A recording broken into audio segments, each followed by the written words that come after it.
টানা বৃষ্টিতে উত্তর পূর্বাঞ্চলের বেশিরভাগ নদীর প্রবাহ বিপদসীমার ওপরে। ঘরে না ফিরতে আবারও আশ্রয় কেন্দ্রমুখী সুনামগঞ্জের বানভাসীরা। আলু উৎপাদনে বিখ্যাত মুন্সিগঞ্জে বাড়ছে সবজির চাষ। কুষ্টিয়ার পদ্মাচরে চীনাবাদামের আবাদে সফল দৌলতপুরের কৃষকরা। এবং ভারতের ধর্মীয় অনুষ্ঠানে পদদলিত হয়ে নারী ও শিশুসহ নিহত ১২০। অতিরিক্ত ভিড়ের কারণে দুর্ঘটনা বলছে পুলিশ। তদন্ত কমিটি গঠন।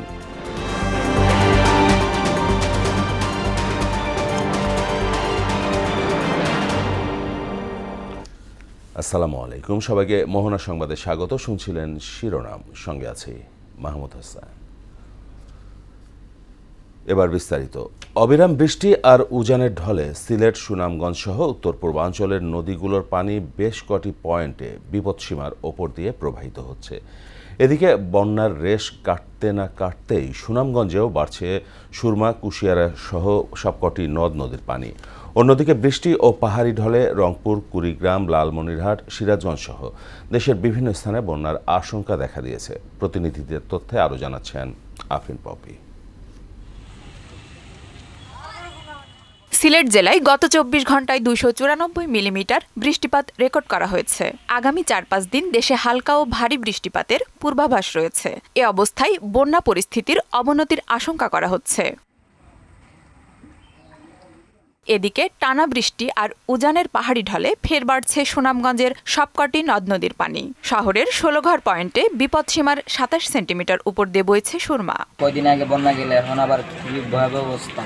পানি যেরকম বাড়তেছে এরকম হলে আমাদের বাড়িঘরে থাকা যাইবে না। অতিবৃষ্টির কারণে যে পানিটা বাড়তেছে, এটা আসলে আশঙ্কাজনক। পাহাড়ি ঢলের কারণে সুনামগঞ্জের বন্যার পানি কিছুদিন আগেও একবার সুনামগঞ্জের বহু পরিবার ক্ষতিগ্রস্ত হয়ে গেছে। উজান থেকে নেমে আসা পাহাড়ি ঢলে কুড়িগ্রামের ধরলা, দুধকুমার, তিস্তা সহ সবকটি নদ নদীর পানি বৃদ্ধি পাচ্ছে। এতে এরই মধ্যে জেলার চর ও নিম্নাঞ্চল প্লাবিত হয়েছে। অন্যদিকে সিরাজগঞ্জে যমুনা নদীর পানি বেড়ে প্লাবিত হচ্ছে নতুন নতুন এলাকা। পাশাপাশি অব্যাহত রয়েছে ভাঙন। গত এক সপ্তাহে এ অঞ্চলে ১৫টি বসতঘর ও বিস্তীর্ণ এলাকার ফসলি জমি নদীগর্ভে বিলীন হয়েছে। আজ থেকে ৭ দিন যাবৎ আমাদের শাহজাদপুর থানা হাটপাচিল গ্রাম ভাঙন শুরু হয়েছে। ভাঙন রোধে তাৎক্ষণিক ব্যবস্থা হিসেবে বালির বস্তা ফেলা হচ্ছে বলে জানিয়েছেন পানি উন্নয়ন বোর্ডের এই কর্মকর্তা। ভাঙন রোধে বাংলাদেশ পানি উন্নয়ন বোর্ড কর্তৃক সেখানে পর্যাপ্ত পরিমাণ জিও টিউব ডাম্পিং করা হচ্ছে। এছাড়া আমাদের উক্ত এলাকায় একটি প্রকল্প রয়েছে। এই প্রকল্পে আমাদের সিসি ব্লক ম্যানুফ্যাকচারিং প্রক্রিয়াধীন রয়েছে। ম্যানুফ্যাকচারিং শেষ হলে আমাদের কিন্তু স্থায়ী যে তীর রক্ষা বাঁধ সেটি নির্মাণ শুরু হবে। এছাড়া টানা বর্ষণে ফেনীর মুহুরী নদীর ৪টি স্থানে বেড়িবাঁধ ভেঙে প্লাবিত হয়েছে ৮টি গ্রাম। এতে পানিবন্দী হয়ে পড়েছেন ৪০,০০০ মানুষ। আফরিন পপি, মোহনা সংবাদ। দর্শক, এবারে সুনামগঞ্জের বন্যা পরিস্থিতির সবশেষ খবর জানাতে সরাসরি যুক্ত হচ্ছেন সহকর্মী কুলন্দ শেখর দাস। কুলন্দ, জেলার সার্বিক বন্যার চিত্র এখন কেমন?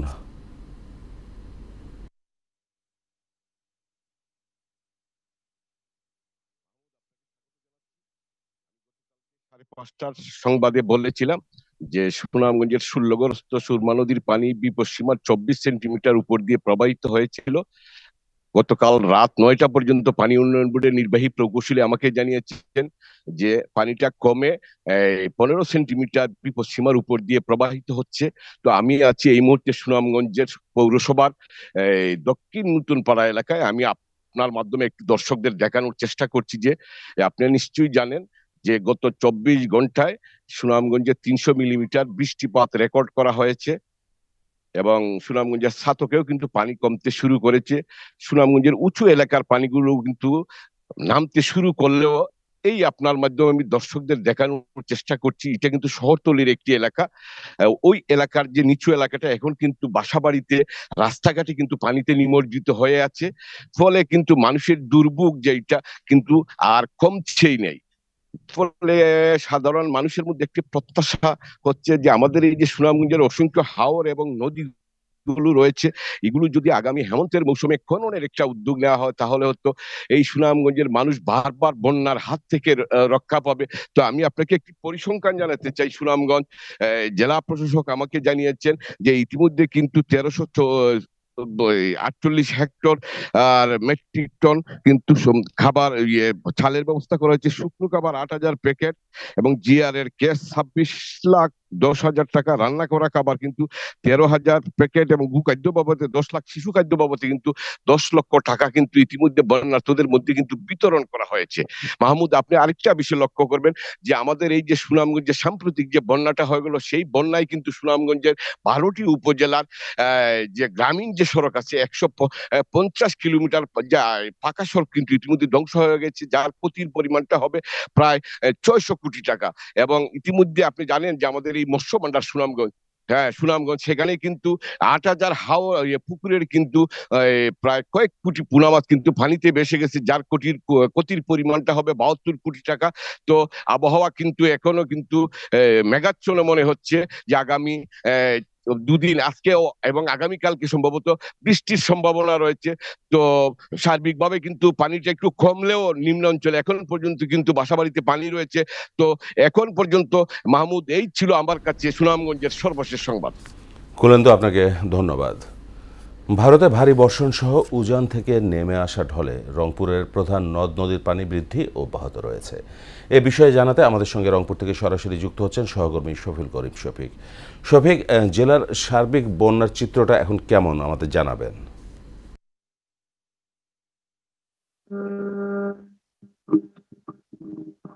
মাহমুদ, আপনি জানেন যে রংপুরের কিন্তু বৃহৎ নদী এই তিস্তা নদী, আর এই তিস্তা নদীর যে অববাহিকা অর্থাৎ গঙ্গাচড়া উপজেলার যে লক্ষ্মীটারি ইউনিয়নের এই পশ্চিম লক্ষ্মীটারি ইউনিয়নে এখন আছি। এখানে যদি দেখাই ক্যামেরার চোখে যে এখানে কিন্তু এই পানিবন্দী হয়ে আছে হাজারো পরিবার, শত শত পরিবার পানিবন্দী হয়ে আছে।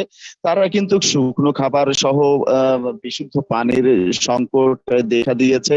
তারা কিন্তু অনেকেই ঘর বাড়িতে অনেকে পানি তলিয়ে গেছে, যার কারণে এখানে কিন্তু তারা সঠিকভাবে স্বাভাবিকভাবে জীবনযাপন করতে পারতেছে না। এখানে তারা নৌকাতে, এই যে এখানে যে নৌকা আছে এই নৌকাটি দিয়ে কিন্তু তারা চলাচল করছে, আর এই নৌকার মধ্য দিয়েই কিন্তু তারা এই বাসার যে গরু ছাগল সহ বিভিন্ন সামগ্রী আছে এই জিনিসগুলো কিন্তু এই মাঠে নিয়ে গিয়ে তারা বসবাস রাখতেছে, সংরক্ষণ করছে।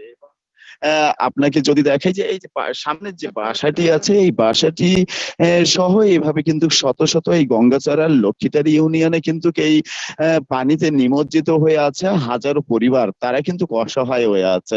আর জেলা প্রশাসক যে মোহাম্মদ মোবাশ্বের হোসেন, তার সঙ্গে আমার কথা হয়েছে, তিনি কিন্তু বলেছেন এই যে পানিবন্দিতে যারা পরিবার আছে তাদের জন্য কিন্তু ইতিমধ্যেই সমস্ত ব্যবস্থা গ্রহণ করেছে, শুকনো খাবার, টিন এবং বিভিন্ন জিনিস। কিন্তু এই পানিতে যারা নিমজ্জিত আছে তারা বলছে যে এ পর্যন্ত জেলা প্রশাসনের যে প্রতিনিধি আছে তারা কিন্তু এ পর্যন্ত তারা আসেননি। আর একটি বিষয় বলে রাখি যে এই যে যারা ক্ষতিগ্রস্ত আছে তারা কিন্তু অসহায় হয়ে আছে, যার কারণে পরিবারগুলো কিন্তু সঠিকভাবে চলাচল করতে পারছে না। এবং এই ছিল রংপুরের গঙ্গাচড়া উপজেলার তিস্তা নদীর যে তিস্তার অববাহিকার বন্যার সর্বশেষ। আপনাকে ধন্যবাদ। আলু উৎপাদনের জন্য বিখ্যাত হলেও এখন গ্রীষ্মকালীন শাকসবজি চাষেও এগিয়ে মুন্সিগঞ্জ জেলার কৃষকরা। জৈব সার ব্যবহার করে উৎপাদিত তাদের সবজি ভোক্তাদের কাছে ক্রমেই জনপ্রিয় হয়ে উঠছে। আর এ কাজে প্রশিক্ষণ ও পরামর্শ সহায়তা দিচ্ছে কৃষি বিভাগ। মুন্সিগঞ্জ থেকে মোহাম্মদ সুজনের তথ্যে তানজিদ ভুইয়ার রিপোর্ট। জেলার গ্রামগুলোতে মাচায় মাচায় ঝুলছে সবজি। এতে রয়েছে শসা, কাকরোল, ঝিঙা, চিচিঙ্গা, লাউ ও কুমড়া সহ নানা জাতের গ্রীষ্মকালীন সবজি। জেলা কৃষি অফিসের তথ্য অনুযায়ী চলতি বছর জেলায় 4,443 হেক্টর জমিতে গ্রীষ্মকালীন শাকসবজির চাষ হয়েছে। এখানকার বেশিরভাগ কৃষকই জৈব সার ও বালাইনাশক ব্যবহার করে বিষমুক্ত নিরাপদ সবজি উৎপাদন করছেন। জমিন ওগুলার ফসল একটু ভালো রয়েছে, এছাড়া আর যে লামি খেতে এটি একটু ভালো আছে। আর এমনি অনেকে বেশিরভাগ কৃষক মার খাওয়া হয়েছে এই বছর। এইবার চালানো তো দুষ্কর হয়ে যাবো। ওই এর মাঝে বিয়েছে 25 টাকা কেজি করলা, 25 টাকা 26 টাকা। এই অঞ্চলের সবজিটা সব জায়গায় চাহিদা বেশি ভাই। আমরা নারায়ণগঞ্জ নেই, গাউসিয়া নেই, কারণ বাজার নেই, যাত্রাবাড়ি নেই। মুন্সিগঞ্জের মাল হলো বিষমুক্ত সবজি, বিশেষ করে বর্জজুরি এলাকার মাল হলো অতিরিক্ত বিষমুক্ত সবজি। আধুনিক পদ্ধতিতে বিষমুক্ত নিরাপদ সবজি উৎপাদনে কৃষকদের প্রয়োজনীয় পরামর্শ ও প্রশিক্ষণ দেওয়া হচ্ছে বলে জানান এই কৃষি কর্মকর্তা। কৃষি সম্প্রসারণ অধিদপ্তর কৃষকদেরকে বিষমুক্ত সবজি উৎপাদনে উত্তম কৃষি চর্চা বিষয়ে প্রশিক্ষণ এবং প্রদর্শনী প্রদান করে আসছে। বাণিজ্যিকভাবে গ্রীষ্মকালীন সবজির চাষ সম্প্রসারণ করা গেলে এই অঞ্চলের প্রান্তিক কৃষকদের জীবন মান পাল্টে যাবে বলেও মনে করেন তিনি। তানজিদ ভুইয়া, মোহনা সংবাদ। এদিকে পদ্মার চরে চীনা বাদাম চাষ করে সাফল্য পেয়েছেন কুষ্টিয়ার দৌলতপুরের চাষিরা। চরের বিস্তীর্ণ অঞ্চল জুড়ে চাষ করা বাদাম ঘরে তুলতে এখন ব্যস্ত সময় পার করছেন তারা। আর তাদের প্রণোদনা সহ সব ধরনের সহায়তার আশ্বাস দিয়েছে কৃষি বিভাগ। কুষ্টিয়া থেকে মঞ্জারুল ইসলাম খোকনের তথ্যে আরও জানাচ্ছেন শ্যামী শরণা। দৌলতপুরের বিস্তীর্ণ চরে 750 হেক্টর জমিতে এবার চীনাবাদাম চাষ হয়েছে।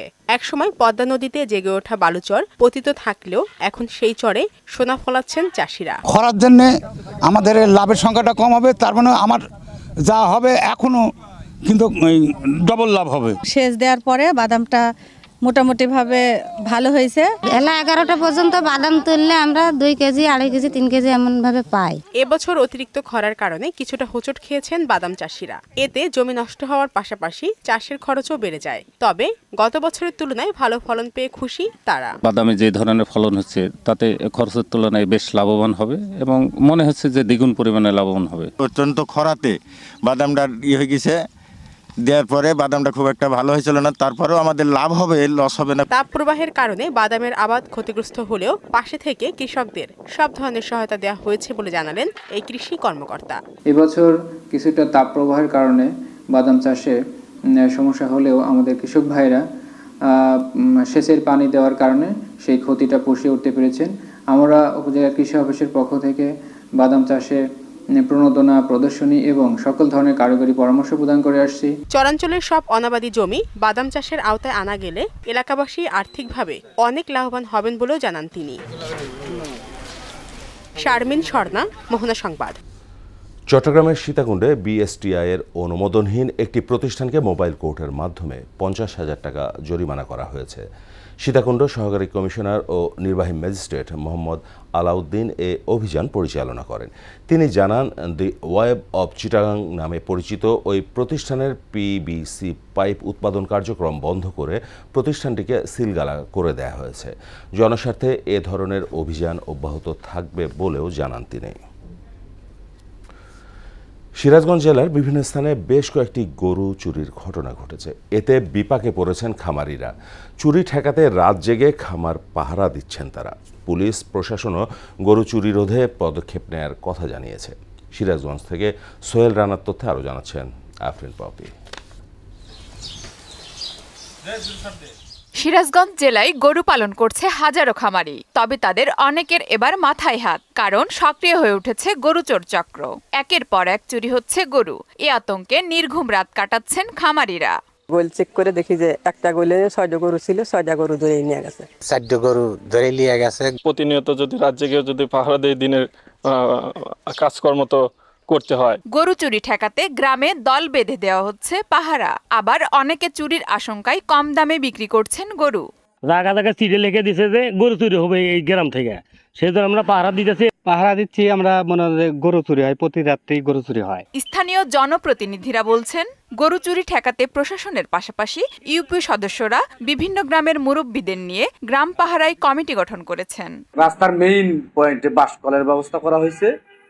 রাত্রিতে গ্রাম পুলিশ সহ গ্রামের কিছু মানুষ পাহারাদারের ব্যবস্থাতে যাতে চুরিটা কম হয়। বিশেষ করে আমরা বর্ডার যে কেন্দ্রগুলো আছে, সেই বর্ডার কেন্দ্রিক আমরা শক্তভাবে আমরা এটা দমন করার জন্য আমাদের জনগণকে তাদের নিজের ইচ্ছে এবং নিজের সমর্থন এবং নিজেভাবে কাজ করছে। গরু চুরি রোধে গ্রাম পুলিশ ও গ্রামবাসীর সমন্বয়ে বিভিন্ন জায়গায় চেকপোস্ট স্থাপন করে পাহারা জোরদার করা হয়েছে বলে জানান জেলা পুলিশের এ কর্মকর্তা।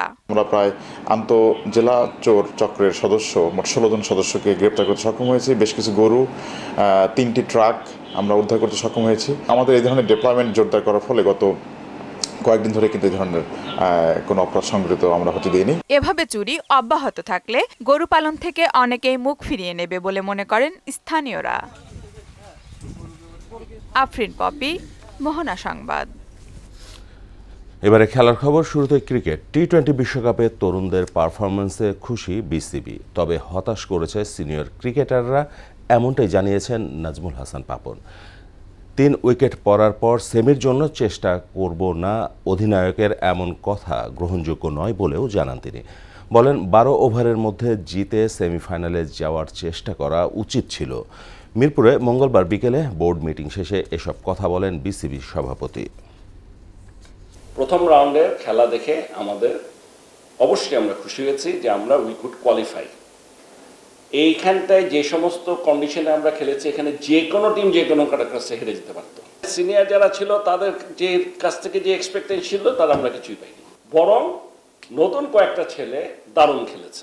আমি তো বলছি এইটা কোনোভাবে মেনে নেওয়া যায় না। আমি এটাও বলে শেষ করেছি, 12 ওভার পর্যন্ত উই শুড হ্যাভ ফট টু উইন।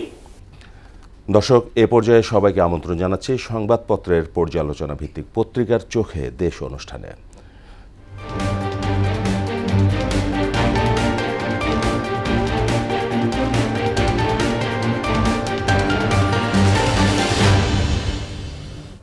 দর্শক, অনুষ্ঠানের আজকের অতিথি মোহনা টেলিভিশনের বার্তা সম্পাদক সুমন মুস্তাফিজ। সুমন, পত্রিকা চোখে দেশ অনুষ্ঠানে আমাদের স্টুডিওতে আপনাকে স্বাগত। ফিরবো আপনার কাছে, তবে তার আগে দেখে নেব পত্রিকার পাতায় কোন কোন খবরগুলো শিরোনামে জায়গা করে নিয়েছে। প্রথমে আমার হাতে রয়েছে প্রথম আলো। তাদের চীন নিবিড় কৌশলগত অংশীদার হতে চায়, রেল ও সড়কের 9 প্রকল্পে চীনা ঋণ পেতে আগ্রহ, কোটা বাতিলের দাবিতে অবরোধ। দৈনিক ইত্তেফাকের শিরোনাম, সরকারি কর্মকর্তাদের সম্পদের হিসাব দিতে হাইকোর্টের আদেশ। এমপি আজিম হত্যাকাণ্ড, লাশ শনাক্ত না হলে সব তদন্ত নিষ্ফল। বেনজির মতিউর সহ পরিবারের সম্পদের হিসাব দিতে নোটিশ। সম্ভাব্য বন্যা মোকাবেলা করতে প্রস্তুতি নেয়ার নির্দেশ প্রধানমন্ত্রীর। দৈনিক সমকালের শিরোনাম, অলস পড়ে নষ্ট হচ্ছে 283 কোটি টাকার চিকিৎসা যন্ত্র, সরষেতে ভূত রেখে দূর হবে না দুর্নীতি।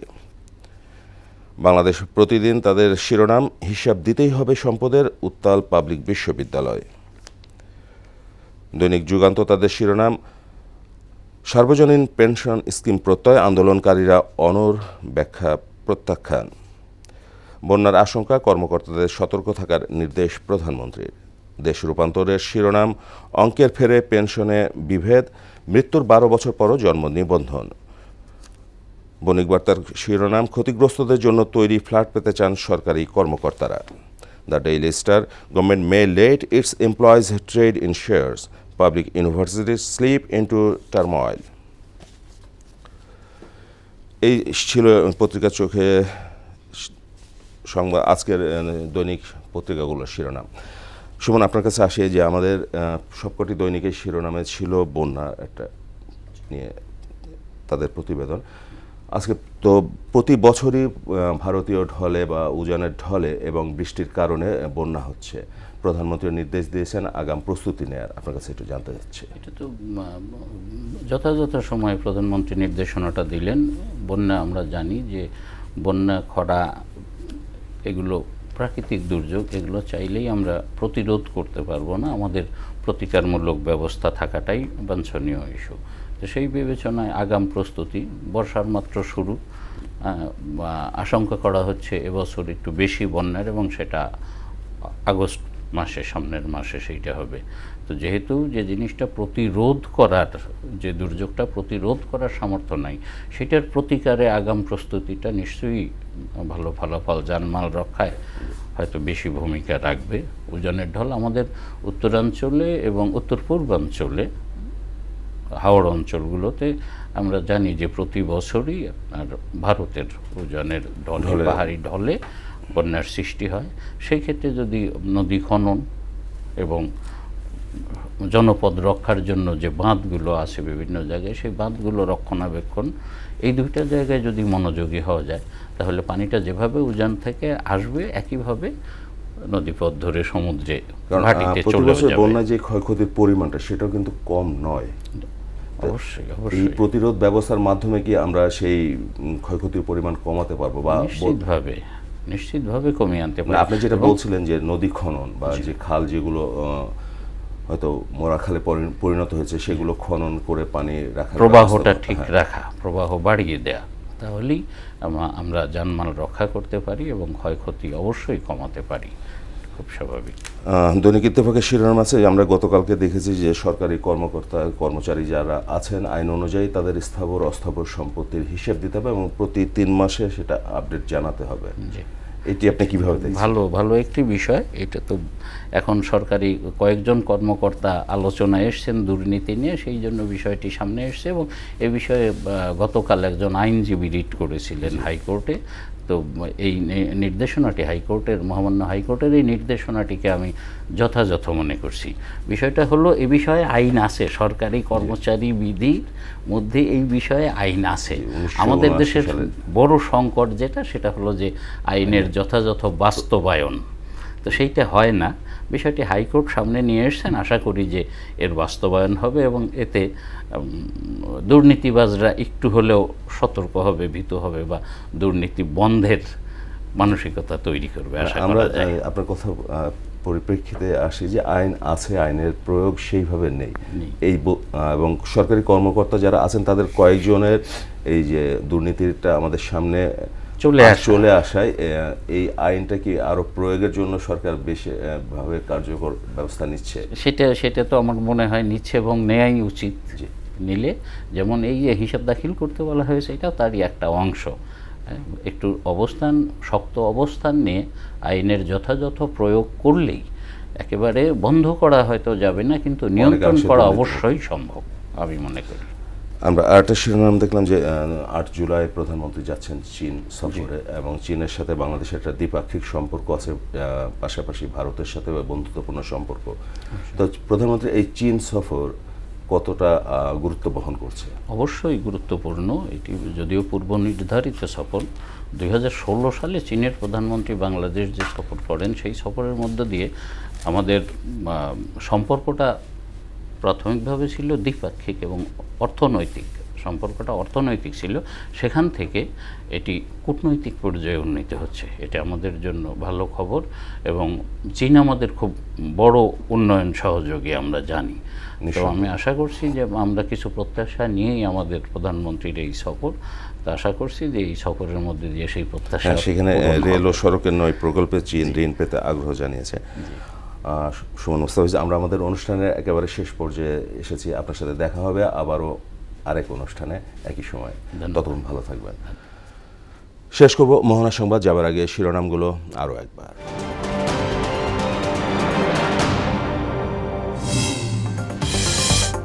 টানা বৃষ্টিতে উত্তর পূর্বাঞ্চলের বেশিরভাগ নদীর প্রবাহ বিপদসীমার উপরে, ঘরে না ফিরতে আবারও আশ্রয় কেন্দ্রমুখী সুনামগঞ্জের বানভাসীরা। আলু উৎপাদনে বিখ্যাত মুন্সিগঞ্জে বাড়ছে সবজির চাষ, কুষ্টিয়ার পদ্মাচরে চীনা বাদামের আবাদে সফল দৌলতপুরের কৃষকরা। এবং ভারতে ধর্মীয় অনুষ্ঠানে পদদলিত হয়ে নারী ও শিশুসহ নিহত 120, অতিরিক্ত ভিড়ের কারণে দুর্ঘটনা বলছে পুলিশ, তদন্ত কমিটি গঠন। এই ছিল মোহনার সংবাদে। পরবর্তী সংবাদ দুপুর 1টায়। এর আগে সংবাদ এক নজরে দেখবেন দুপুর 12টায়। মোহনার সবশেষ খবর জানতে ভিজিট করুন www.mohana.tv। সংবাদ দেখতে পারেন ফেসবুক ও ইউটিউবে। এতক্ষণ সঙ্গে থাকার জন্য সবাইকে ধন্যবাদ।